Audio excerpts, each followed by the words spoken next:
ശരി മുത്തശ്ശി, മുത്തശ്ശി പറ്റുമെങ്കിൽ ഒരു കാര്യം ചെയ്യോ? എന്താ? ഇവിടുന്ന് ആരും വരുണിനെ വിളിക്കാൻ തോന്നുന്നില്ല. മുത്തശ്ശി വരുണിനെ വിളിച്ച് കാര്യം പറയണം.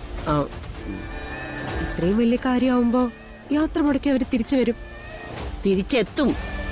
പക്ഷേ ഞാൻ വരുണിനെയോ രാധികയോ വിളിച്ച അവർക്ക് സംശയിക്കാൻ ഒരു പാലം ഇട്ട് കൊടുത്തതുപോലെ ആവും. തൽക്കാലം അത് വേണ്ട. രാധികയും വരുണും യാത്ര കഴിഞ്ഞു വരട്ടെ. അവളെ കൈകാര്യം ചെയ്യേണ്ടത് എങ്ങനെയാണെന്ന് എനിക്കറിയാം. തൽക്കാലം ആർക്കും പിടികൊടുക്കാതെ നീ പഴയതുപോലെ തന്നെ അങ്ങ് പോയിക്കോ. ബാക്കിയൊക്കെ ഞാൻ നോക്കിക്കോളാം.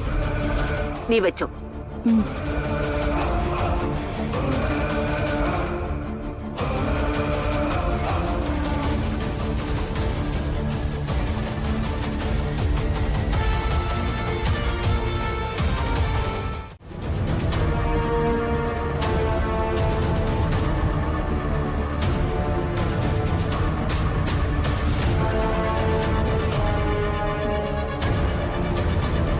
എന്താ? നമ്മൾ കാർ നിർത്തിയപ്പോ ആ വണ്ടി നിർത്തി. എന്താ കാര്യം അറിയില്ല. വരുണ് സംശയമുണ്ടെങ്കിൽ പോയി നോക്കിക്കൂടെ? ആഹാ, പറയാൻ പറ്റില്ലടോ. ചില മയക്കുമരുന്ന് ടീമുകളുണ്ട്. ചെന്ന് ചോദിച്ചു കഴിഞ്ഞാൽ പ്രശ്നമാവും.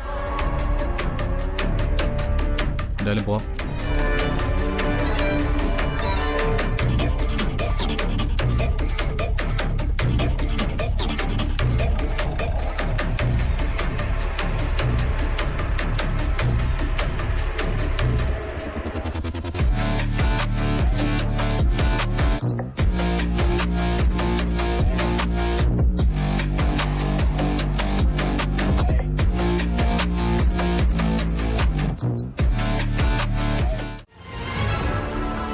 സൂര്യ, ഞാനിപ്പോ എന്ത് പറഞ്ഞാലും നിങ്ങൾ വിശ്വസിക്കില്ല.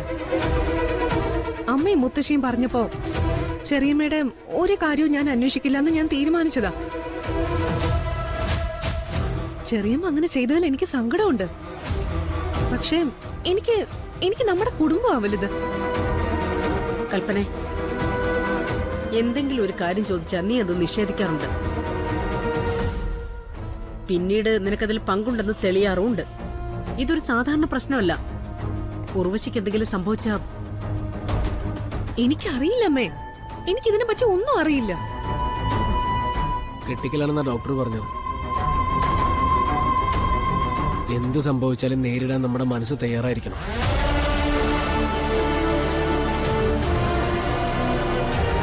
എന്തായിരുന്നു അവൾക്ക് കണിമകലത്ത് കുറവ്? എന്തിനു വേണ്ടിയായിരുന്നു ഇതൊക്കെ കാണിച്ചു കൂട്ടിയത്? എന്നിട്ട് എന്ത് നേടി?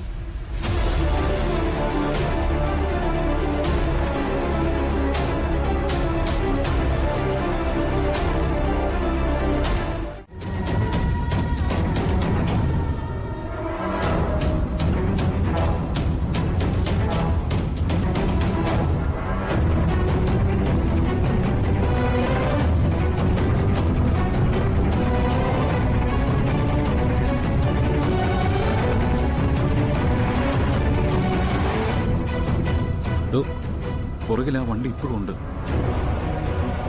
അവർക്ക് എന്തോ ലക്ഷ്യമുണ്ടെന്ന് തോന്നുന്നു. വരുൺ, എങ്കിൽ നമുക്ക് തിരിച്ചു പോയാലോ? വെറുതെ എന്തിനൊരു പരീക്ഷണത്തിന് നിൽക്കുന്ന?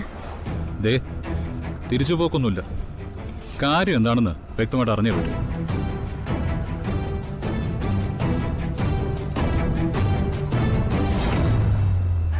നമുക്കെന്തായാലും കുറച്ചു ദൂരം കൂടെ യാത്ര ചെയ്യാം. വഴിയിൽ ഏതെങ്കിലും പോലീസ് സ്റ്റേഷൻ അടുത്തെത്തുമ്പോ വണ്ടി നമുക്കങ്ങ് ബ്ലോക്ക് ചെയ്യാം. വരുണല്ലേ പറഞ്ഞത് എന്തെങ്കിലും പ്രശ്നക്കാരായിരിക്കുന്നു. സമാധാനമായിട്ട് ഒരു യാത്ര സമ്മതിക്കുന്നില്ലെങ്കിൽ അത് നേരിടാൻ നമ്മൾ ശീലിക്കണ്ടേ? ധൈര്യമായിട്ടിരിക്കേ.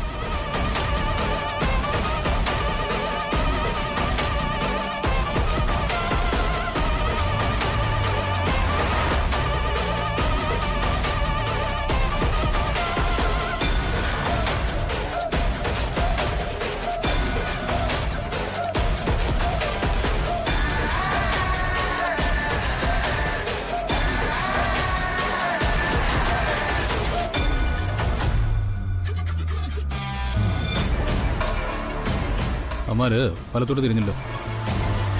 കണ്ടോ, ഇപ്പൊ ഒരു പ്രശ്നമില്ലല്ലോ. ഇവരെ നമ്മൾ ഈ നേരം വരെ പേടിച്ചത്. എടോ കാലം നല്ലതല്ല, ചിലതിനൊക്കെ പേടിച്ചല്ലേ പറ്റൂ. ആ എന്തായാലും അതങ്ങ് കഴിഞ്ഞല്ലോ.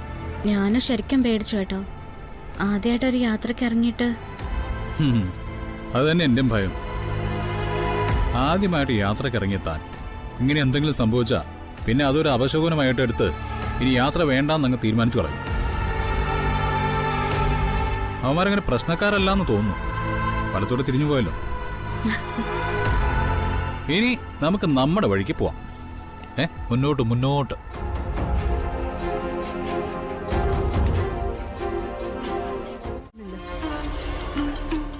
ചത്താലും കണിമംഗലത്ത് കിടന്ന് ചാവൂന്ന് ചെറിയമ്മ പറഞ്ഞിരുന്നു. അത് തന്നെയായിരിക്കും ഇങ്ങനൊരു തീരുമാനം എടുത്തതിന്റെ പിന്നില്. നീ എന്താ എന്നെ കുറ്റപ്പെടുത്തുന്ന പോലെ സംസാരിക്കുന്നത്? വേറെ ആരെ പറ്റിയാ പറയേണ്ടത്? ഇറക്കി വിടാൻ അമ്മയ്ക്കും രാധികയ്ക്കും വാശിയായിരുന്നു. പക്ഷെ സ്വയം അവസാനിപ്പിക്കാനുള്ള തീരുമാനം ആർക്കും മനസ്സിലായില്ല. ചെറിയമ്മ മനസ്സ് നേറി തന്നെ ഇത് ചെയ്തത്. ചെറിയമ്മയ്ക്ക് എന്തെങ്കിലും പറ്റുകയാണെങ്കിൽ അതും ആ നീറ്റിൽ കൊണ്ടായിരിക്കും.